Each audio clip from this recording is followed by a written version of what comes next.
Shalom. Selamat kita Bapak Ibu Saudara sekalian, selamat kita bertemu kembali dengan acara renungan SOS 15. Puji Tuhan. Sebelum kita mendengarkan renungan ini, kita akan masuk di dalam doa. Bapa, di dalam nama Yesus kami mengucap syukur kalau kembali kami Tuhan boleh menikmati hari yang baru ini. Ini karena kemurahan-Mu. Kami boleh menghirup udara yang segar. Ini juga karena anugerah-Mu. Terima kasih Bapa. Saat ini kami akan mendengarkan renungan SOS 15. Kami percaya Roh Kudus akan tetap menolong kami, memberikan kami pengertian-pengertian sehingga kami dapat memahami apa yang menjadi rencana Tuhan dalam hidup kami ketika kami mendengarkan renungan ini. Dalam nama Yesus kami sudah berdoa, mengucap syukur kepadamu. Haleluya. Amin. Bapak Ibu Saudara sekalian, renungan kita hari ini ya. Kita masuk pada renungan yang baru, yaitu nas pokok yang baru dan judul yang baru. Nas pokok kita terdapat di dalam kitab Yehezkiel pasal 48 ayat yang ke-30 sampai 35. Demikian bunyi firman Tuhan. Inilah ayat 30 mulai, inilah pintu-pintu keluar kota itu. Di sisi sebelah utara yang ukurannya adalah 4.500 hasta. Terdapat 3 pintu gerbang, yaitu pintu gerbang Ruben, pintu gerbang Yehuda, dan pintu gerbang Lewi. Sebab pintu-pintu gerbang kota itu disebut menurut nama suku-suku Israel. Di sisi sebelah timur yang ukurannya 4.500 hasta, terdapat 3 pintu gerbang juga, yaitu pintu gerbang Yusuf, pintu gerbang Benyamin, dan pintu gerbang Dan. Di sisi sebelah selatan yang ukurannya 4.500 hasta, terdapat 3 pintu gerbang juga, yaitu pintu gerbang Simeon, pintu gerbang Isakar, dan pintu gerbang Sebulon. Di sisi sebelah barat yang ukurannya 4.500 hasta, terdapat 3 pintu gerbang juga, yaitu pintu gerbang Gad, pintu gerbang Asher, dan pintu gerbang Naftali. Ayat 35. Jadi keliling kota itu ada 18.000 hasta. Sejak hari itu nama kota itu ialah Tuhan hadir di situ. Puji Tuhan, kita sudah membacakan nas pokok kita dari Yehezkiel 48 ayat yang ke-30 sampai 35 ya. Nah, di sini redaktur Lembaga Alkitab Indonesia memberikan judul ya, topiknya atau judul bacaannya Kota yang Kudus. Nah, tapi saya akan mengganti judul ini bukan berarti untuk merubah makna yang terkandung di dalam bacaan, tetapi saya akan memberikan judul agar supaya lebih mudah saudara menangkap pesan-pesan Tuhan melalui bacaan yang kita sudah dengarkan tadi. Judul yang akan saya berikan adalah Kota Kediaman Tuhan. Sekali lagi judulnya Kota Kediaman Tuhan. Nah saudara, dalam bacaan ini ada 3 hal yang kita perlu perhatikan. Pertama, kota ya. Kota Tuhan ini ya. Kota Tuhan ini sebenarnya merujuk kepada kehidupan setiap umat pilihan Allah. Jadi kota di sini menunjukkan kepada orang percaya yang sudah didiami oleh Roh Kudus. Ya, jadi kota ini yang menunjuk kepada setiap orang-orang pilihan Allah. Nah, mari kita lihat di dalam Mazmur 46 ya, kita akan lihat di dalam Mazmur pasal 46. Kalau di dalam kitab Yehezkiel tadi dikatakan bahwa kota itu adalah merujuk kepada orang percaya. Mazmur 46 ayat yang kelima, demikian bunyi firman Tuhan. Kota Allah, kediaman yang maha tinggi. Ya, kota Allah, kediaman yang maha tinggi, disukakan oleh aliran-aliran sebuah sungai. Ayat 6 bagian A. Allah di dalamnya, kota itu tidak akan goncang. Jadi kota yang disebutkan di dalam Yeskiel 48 tadi adalah menuju kepada orang percaya. Ya. Orang percaya diumpamakan seperti sebuah kota. Ya. Jadi kota itu sebenarnya menuju kepada orang percaya. Ya. Kemudian kota itu ukurannya sama semua. Ya. Ukurannya sama. Kita lihat kembali ayat itu ya. Inilah pintu-pintu keluar kota itu di sisi sebelah utara yang ukurannya ada 4.500 hasta. Dari pintu-pintu gerbang yang ada di kota itu ukurannya sama. Ya. Utara, timur, selatan, dan barat ukurannya sama. Setiap pintu ukurannya 4.500 hasta. Ya. Jadi ukurannya sama. Ukuran yang sama ini merujuk kepada kebenaran firman Allah.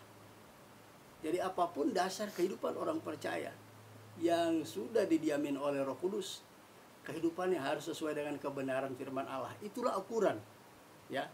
Jadi orang yang sudah didiami oleh Roh Kudus, kehidupannya harus selalu sesuai dengan firman Tuhan. Ya.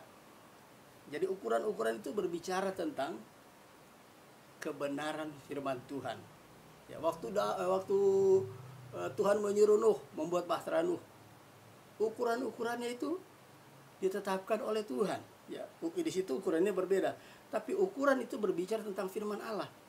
Nah, kalau pintu dari kota yang didiami oleh Tuhan itu, yang digambar dijelaskan tadi, yang didiami oleh Tuhan, itu setiap pintu itu ukurannya sama. Ya, ukuran kehidupan rohani orang percaya yang didiami oleh Roh Kudus, ukurannya adalah firman Tuhan. Artinya hidup orang percaya ini harus sesuai dengan kebenaran firman Tuhan. Kemudian kota itu memiliki 12 pintu gerbang. Di utara, timur, selatan, dan barat sama-sama 3 pintu gerbang. Ya. Jadi ada 12 pintu gerbang. Ya. Kota itu orang percaya. Tuhan hadir di situ. Jadi orang percaya yang sudah didiami oleh Roh Kudus, ada 12 pintu yang dimiliki. Ya. Apakah 12 pintu itu?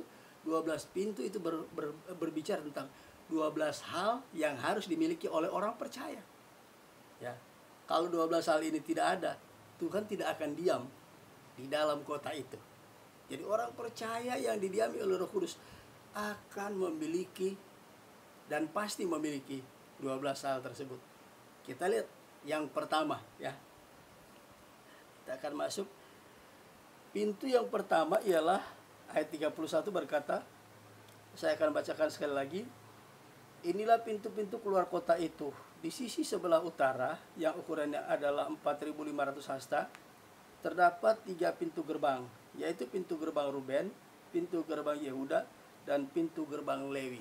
Nah, kita lihat pintu gerbang pertama yang ada di sebelah utara. Pintu gerbang itu namanya pintu gerbang Ruben. Saudara, apa arti daripada Ruben? Ruben artinya Tuhan memperhatikan kesengsaraanku. Ya, sekali lagi saya katakan, Ruben artinya Tuhan memperhatikan kesengsaraanku. Nah, apa yang perlu kita tarik di sini? Ya, kita ambil pelajaran di sini. Orang percaya yang sudah didiami oleh Roh Kudus, ya, perhatikan, ia harus memiliki hati yang rela menderita bagi Kristus. Ya. Ini yang pertama yang harus dimiliki oleh orang percaya yang sudah didiami Roh Kudus. Orang tersebut harus memiliki hati yang rela menderita bagi Kristus. Bukankah Yesus berkata dalam Lukas 9 ayat 23, barang siapa yang mau mengikut aku, ia harus menyangkal diri dan pikul salib. Itu penderitaan, saudara. Ya, jadi orang percaya harus memiliki hati yang rela menderita bagi Kristus. Ya. Itu makna dari pintu gerbang Ruben. Kita akan masuk sekarang pada pintu gerbang yang kedua. Pintu gerbang yang kedua bernama pintu gerbang Yehuda. Saudara tahu apa arti Yehuda? Yehuda artinya bersyukur atau puji-pujian. Ya. Nah, pintu gerbang kedua ini berbicara tentang pintu gerbang Yehuda. Ini berbicara tentang orang percaya yang sudah didiami oleh Roh Kudus. Harus memiliki hati yang selalu bersyukur kepada Tuhan, ya. Tanda kita bersyukur kepada Tuhan, ada keluar puji-pujian bagi Tuhan, ya. Kita mau nyanyi ke, kita mau bermazmur ke, itu tanda kita orang percaya bersyukur kepada Tuhan, ya. Tadi pintu gerbang Ruben itu berbicara tentang orang percaya yang didiami oleh Roh Kudus itu harus rela menderita bagi Kristus. Banyak olokan, banyak fitnahan, banyak masalah yang dihadapi oleh orang-orang percaya yang sudah percaya kepada Yesus, kepada Yesus. Tetapi walaupun kita menghadapi banyak penderitaan secara batiniah, tetapi pintu gerbang yang kedua kita harus ingat, kita harus bersyukur dengan apa yang datang dalam kehidupan kita, ya. Bahkan tanda seorang bersyukur, dia akan selalu memuji Tuhan, saudara. Ada puji-pujian bagi Tuhan. Amin, saudara. Kita masuk sekarang pintu gerbang yang ketiga. Pintu gerbang yang ketiga namanya adalah pintu gerbang Lewi. Lewi artinya erat. Saudara, perhatikan kata erat. Erat ini berbicara tentang apa? Hubungan, ya. Ada hubungan yang tidak erat, ada hubungan yang erat. Saudara, orang percaya melalui pengalaman-pengalaman hidup yang Tuhan izinkan terjadi, baik itu penderitaan dan lain sebagainya, kita harus menyikapi itu dengan mengucap syukur dan ada pujian bagi Allah. Supaya apa? Pintu gerbang ketiga akan berfungsi, pintu gerbang Lewi, supaya kita semakin erat dengan Tuhan. Di sanalah terbangun keintiman kita dengan Tuhan. Kita memiliki hubungan yang baik dengan Tuhan. Melalui penderitaan bukan membuat kita jauh dari Tuhan. Melalui penderitaan kita diajar supaya bisa mengucap syukur, bisa memuji Tuhan. Dan pintu gerbang ketiga, pintu gerbang Lewi, membuat kita semakin erat hubungan kita dengan Tuhan, ya. Hubungan kita semakin intim dengan Tuhan.